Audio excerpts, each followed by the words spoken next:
Would you like to be the President of the United States? I really don't believe I would run it, but I would like to see somebody as the President who could do the job, and there are very capable people in this country.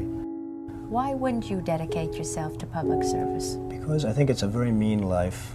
I would love and I would dedicate my life to this country, but I see it as being a mean life, and I also see it as somebody with strong views and somebody with the kind of views that are maybe a little bit unpopular, which may be right, but may be unpopular, wouldn't necessarily have a chance of getting elected against somebody with no great brain but a big smile.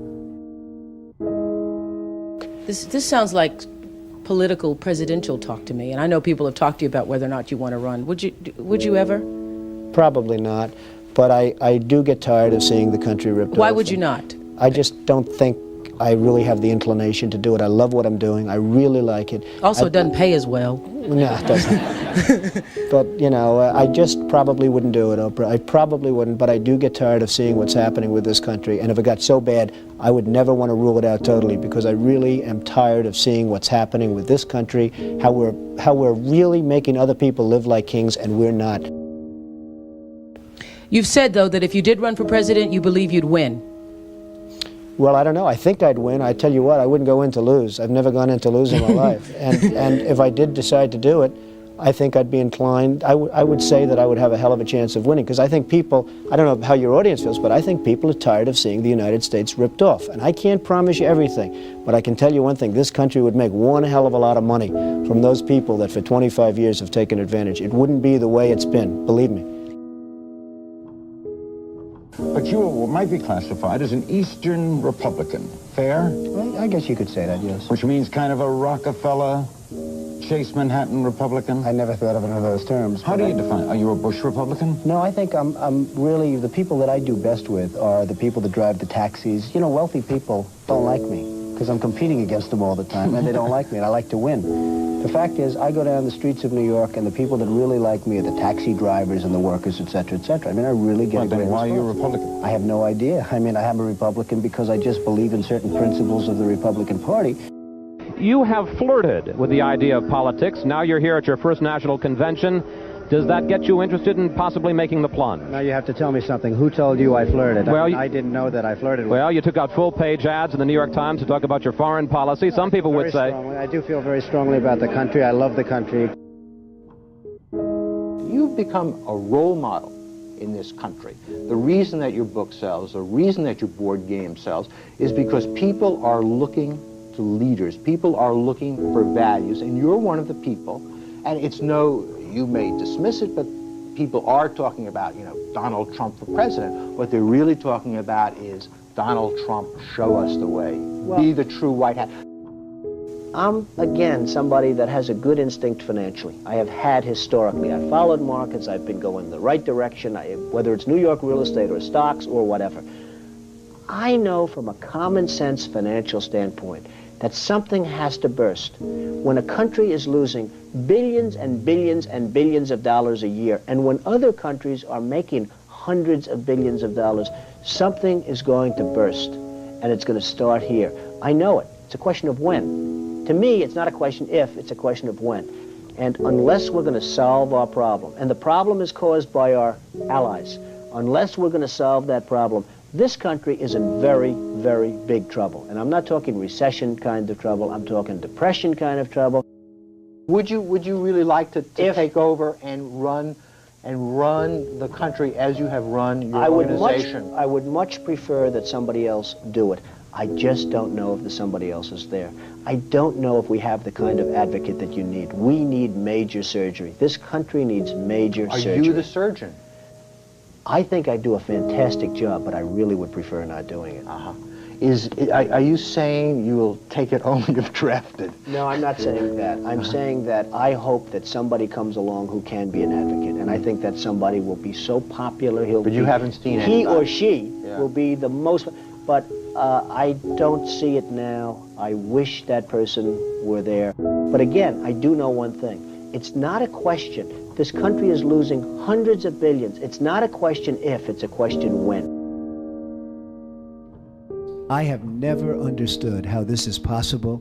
I have never understood how somebody throughout this country didn't sue the United States government and have that overturned. I mean, you had people, investors, investing over a 10-year period for under a set of conditions. And this is, as I was talking before, playing the game. We're all playing by a certain set of rules.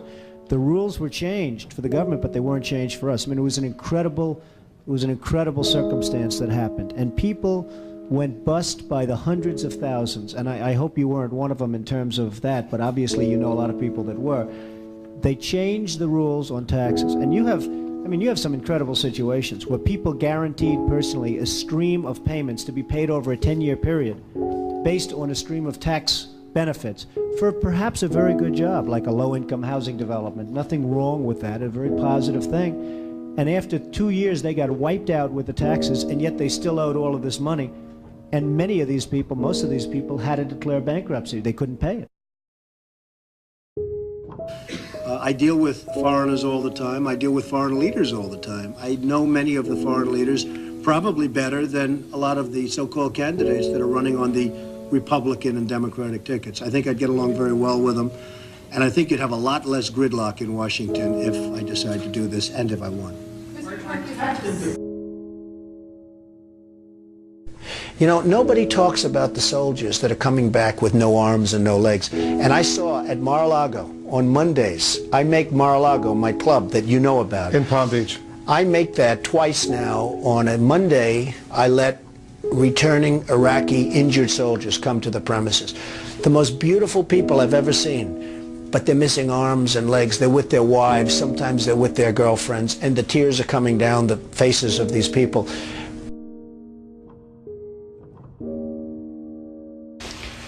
Well, I just hate what's happened to this country. We've gone to a country that's no longer respected. We're in a war that we should have never, and by the way, I'm worse than any hawk there is in terms of military and in terms of defending ourselves. But Saddam Hussein didn't knock down the World Trade Center. He had nothing to do with it. And there were no weapons of mass destruction. The other day, the head of 3M said that President Obama is anti-business. Do you get the same feeling that he does? Well, I don't know that it's anti-business or he just really doesn't know exactly what to do. And I'm afraid it probably is the second thing. I don't see him necessarily as anti-business. I think that he is not sophisticated in the ways of business. He hasn't dealt with the people that you've dealt with and that I've dealt with. I deal with China, as an example, a lot. It is never easy. And I've made some very big deals with the Chinese. I've come out on top. I've come out in great shape. I sell apartments to Chinese people. I get along great with them. It's not like, anti-China. I just think it's ridiculous that we allow them to do what they're doing to this country with the manipulation of the currency that you write about and understand, and all of the other things that they do. And frankly, if I were them and if I could get away with it, I take my hat off to them, frankly. They do get away with it. And I hire companies all the time, and it's so hard for our companies to compete against Chinese companies. I mean, these companies have such an advantage, whether it's glass for a curtain wall or whether it's, and you use the term because you know what's happened, sheetrock. I mean, they used to give us sheetrock, just give it. And everybody that was unfortunate enough to use Chinese sheetrock had problems. I mean, problems like where people were dying from it. The good news, Steve, our product is much better, but with the manipulation of their currency, it's very, very, very hard for our companies to compete. But I'll certainly do whatever is necessary and however I can help, whether they want me to make speeches, whether they want me to contribute, raise money, I'll do whatever I have to do. We need somebody great as a president.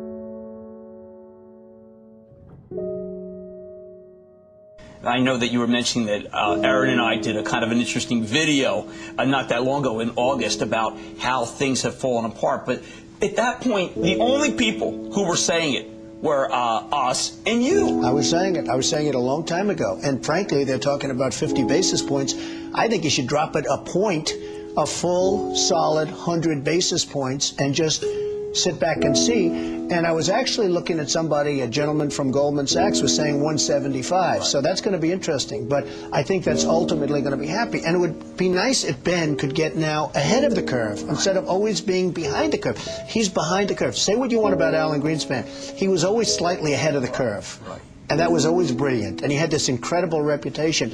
I think Ben has to get a little bit ahead of the curve. He has to do something dramatic. And I really think what he should do is surprise the hell out of everyone and do it 100. And let's see what happens. That would be big. Any politician, do you think, has the pulse? Anyone running for president has the pulse of what you know about the economy? Well, the biggest problem is something I never hear about. I told you about it once. Every time they lower interest rates, the cartel, because I call it a cartel, right, the illegal monopoly, raises oil prices, okay? So the monopoly, because that's all it is, it's a total illegal monopoly. If businesses ever formed OPEC, everybody would be put in jail. Here they are, and every time a country hits oil, they're invited in to the cartel, okay? It's a disgrace. So what happens is every time interest rates go down, oil prices go up, and it's the same number. I mean, practically the same money. So they lower it, they raise it, they lower it, they raise it. Now you have oil that's close to 100, going to be over 100, and nobody in this country calls and says, get that damn oil price down. You get it down.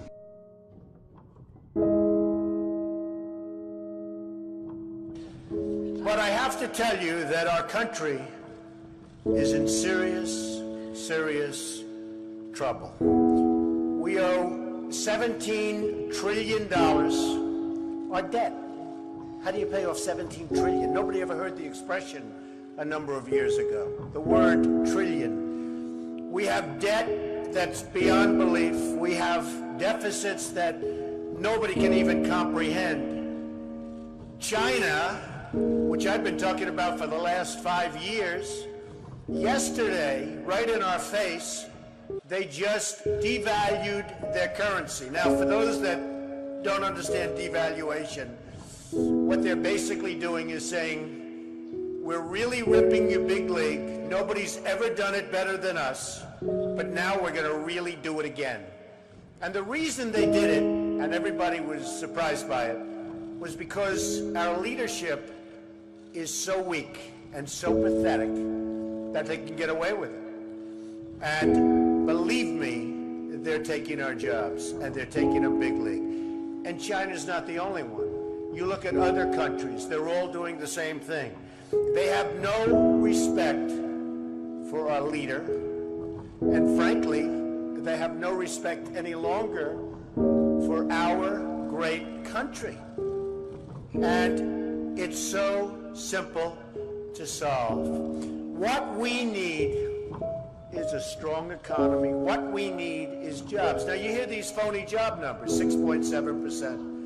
The 6.7% is probably 21 or 22% real numbers. When you give up looking for a job, it's like they consider you employed. It's amazing. They changed this. You know, in the old days, if you had people that couldn't find work, they couldn't find work. Today, such a huge number. Now you look at what's going on with Afghanistan. You have Karzai that's treating our president like he doesn't even exist. So they make a deal, and I'm not advocating stay, because frankly, I want to build this country. I want to build these schools. I don't want to build a school in Afghanistan, a road going to the school, watch it get built up and then blown up 4 times, and they keep rebuilding and rebuilding, and you go to Brooklyn, New York, and you can't have schools. You go to Iowa, you can't. You go to wherever you go, and you can't have schools. Because we don't have any money, because we're spending it in other places where, frankly, they don't want us, and I don't want them. And it's amazing.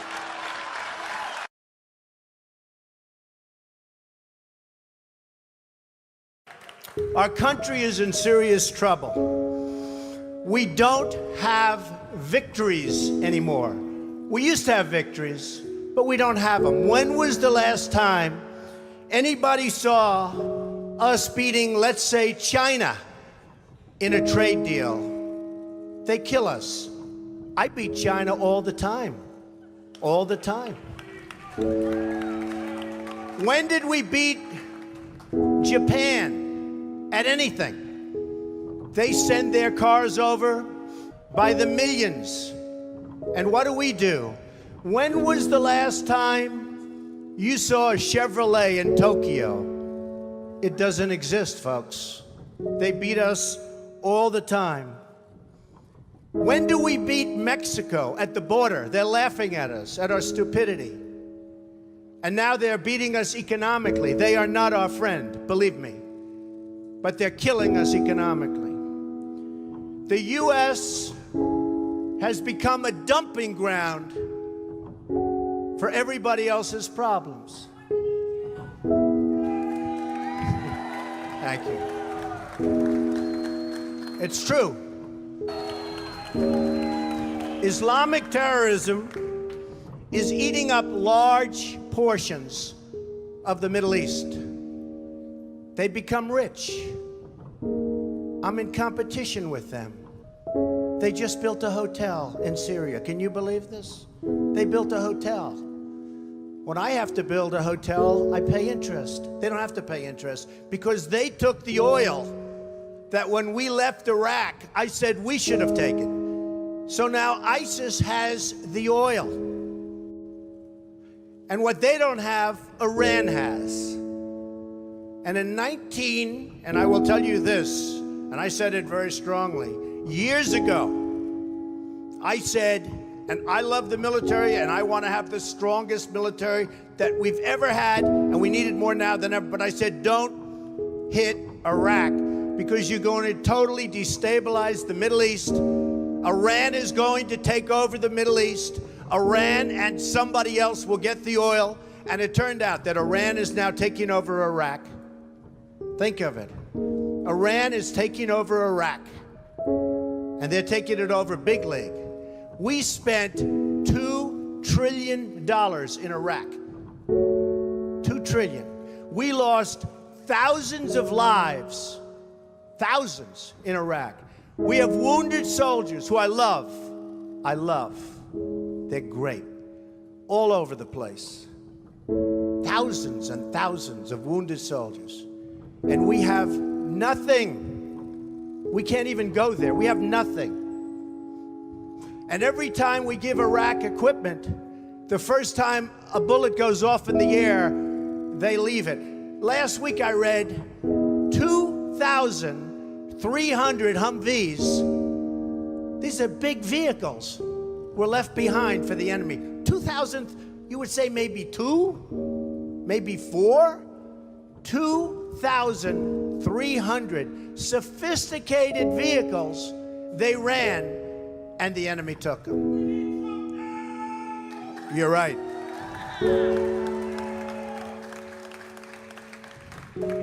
Last quarter, it was just announced, our gross domestic product, a sign of strength, right? But not for us. It was below zero. Who ever heard of this? It's never below zero. Our labor participation rate was the worst since 1978. But think of it, GDP below zero. Horrible labor participation rate. And our real unemployment is anywhere from 18 to 20%. Don't believe the 5.6. Don't believe it. That's right, a lot of people up there can't get jobs. They can't get jobs because there are no jobs. Because China has our jobs and Mexico has our jobs. They all have our jobs. But the real number is anywhere from 18 to 19 and maybe even 21%. And nobody talks about it because it's a statistic that's full of nonsense.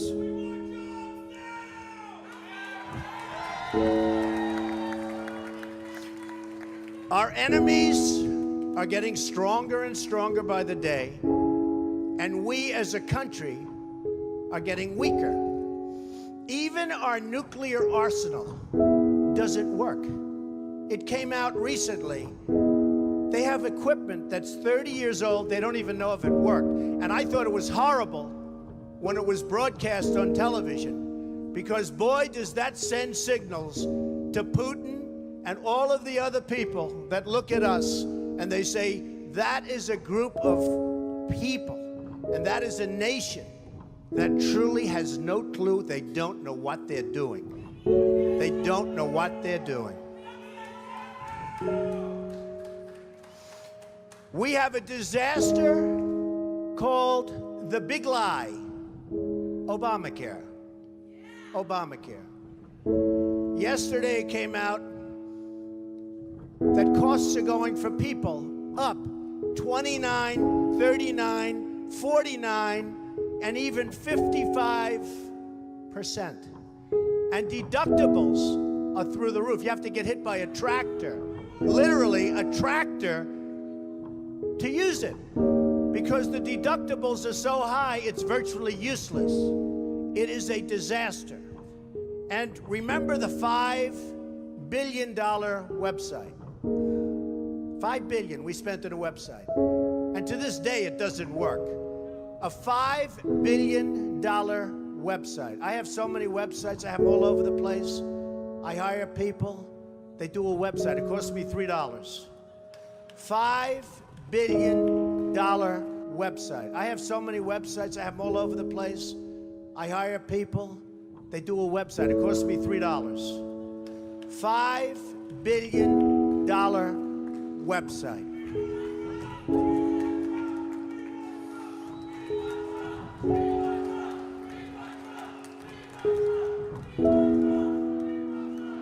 Well, you need somebody, because politicians are all talk, no action. Nothing's going to get done. They will not bring us, believe me, to the promised land. They will not. As an example, I've been on the circuit making speeches, and I hear my fellow Republicans, and they're wonderful people. I like them. They all want me to support them. They don't know how to bring it about. They come up to my office. I'm meeting with 3 of them in the next week, and they don't know. Are you running? Are you not running? Could we have your support? What do we do? How do we do it? I like them. And I hear their speeches, and they don't talk jobs, and they don't talk China. When was the last time you heard China's killing us? They're devaluing their currency to a level that you wouldn't believe. It makes it impossible for our companies to compete. Impossible. They're killing us. But you don't hear that from anybody else. You don't hear it from anybody else. And I watch the speeches. Thank you. I watch the speeches of these people, and they say, the sun will rise, the moon will set, all sorts of wonderful things will happen. And people are saying, what's going on? I just want a job. Just get me a job. I don't need the rhetoric. I want a job. And that's what's happening. And it's going to get worse, because remember, Obamacare really kicks in 2016. Really big league. It is going to be amazingly destructive. Doctors are quitting. I have a friend who's a doctor, and he said to me the other day, Donald, I never saw anything like it. I have more accountants than I have nurses. It's a disaster. My patients are beside themselves. They had a plan that was good. They have no plan now. We have to repeal Obamacare, and it can be replaced. And it can be replaced with something much better for everybody. Let it be for everybody, but much better and much less expensive for people and for the government. And we can do it. So, I've watched the politicians. I've dealt with them all my life. If you can't make a good deal with a politician, then there's something wrong with you. You're certainly not very good. And that's what we have representing us. They will never make America great again. They don't even have a chance. They're controlled fully. They're controlled fully by the lobbyists, by the donors, and by the special interests, fully. They control them. Hey, I have lobbyists, I have to tell you. I have lobbyists that can produce anything for me. They're great. But you know what? It won't happen. It won't happen because we have to stop doing things for some people, but for this country, it's destroying our country. We have to stop, and it has to stop now. Now, our country needs a truly great leader, and we need a truly great leader now. We need a leader that wrote The Art of the Deal. We need a leader that can bring back our jobs, can bring back our manufacturing, can bring back our military, can take care of our vets. Our vets have been abandoned. And we also need a cheerleader.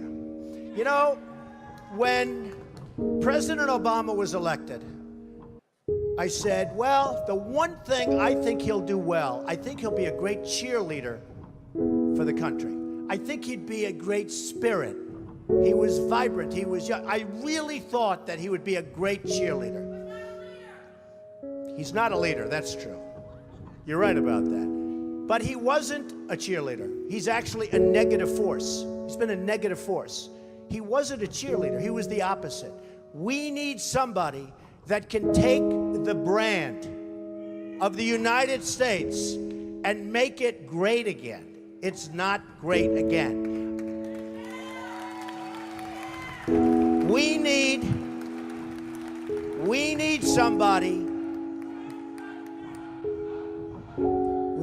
somebody that literally will take this country and make it great again. We can do that. And I will tell you,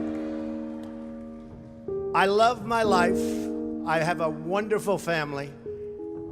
They're saying, Dad, you're going to do something that's going to be so tough. You know, all of my life I've heard that a truly successful person, a really, really successful person, and even modestly successful, cannot run for public office. It just can't happen. And yet that's the kind of mindset that you need to make this country great again. So, ladies and gentlemen, I am officially running